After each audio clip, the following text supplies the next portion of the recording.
যতটা পারি তো আজকেই তো কালেকশন করছি সব। আজকে একবারে পয়সা আমার বন্ধুরা খুব লাফা आइए देखते हैं बैठचंद मजा आएगा বাড়ি বাড়ি সেজনাবাদ। শীতনগরের বাড়ি। হ্যাঁ, কিছু বলবে? না কিছু বলবো না, বলছি চাষবাস কেমন হলো? চাষবাস এখন তো ভাই আলু গাছ বেরায়নি, अच्छा এখন আলু মাটির ভিতরে আছে। এই কালা পরশু পাইছি, সবগুলো পাকানো হয়ে গেছে। তো আমরা হচ্ছে সামনে যে 9 পৌষ আছে না, হ্যাঁ, তো আমরা কয়েক বন্ধুরা ফিস্টি করব, তো আমাদেরকে 200 টাকা দিতে হবে। বাড়ি কোথায়? বাড়ি কোথায়?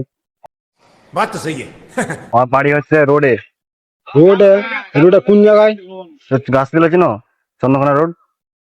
চন্দ্রখানে তো? হ্যাঁ, তা হ্যাঁ, চন্দ্রকোনা থেকে গাছতলা চিনো তো? ওখান থেকে হ্যাঁ, গাছিতলা জানি।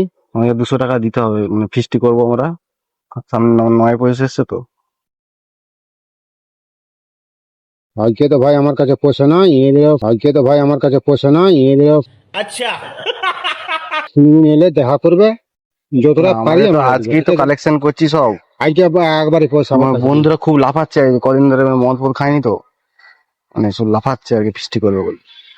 ভালো কথা, তার জন্য আমার মানে আক্ষেপ নাই, দুঃখ নাই যে 200 টাকা ভাইকে দিয়ে দিলাম, সেটা হলো। কিন্তু তোমাকে আমার কাছে মোটে পয়সা নেই, বুঝতে পেরেছ? তাহলে বন্ধুগুলো আজকে উপোস থাকবে, তাহলে শুনলি না? আমার বন্ধুগুলো তাহলে আজকে উপোস থাকবে। সেটা আমি কি আর বলবো, সেটা আমি কি আর বলবো। 200 টাকা দিলে ভালো হবে, মদ খাবো, ফিস্টি করবো। দেখো পোটা দেখো, যদি একটা ঠিক আছে।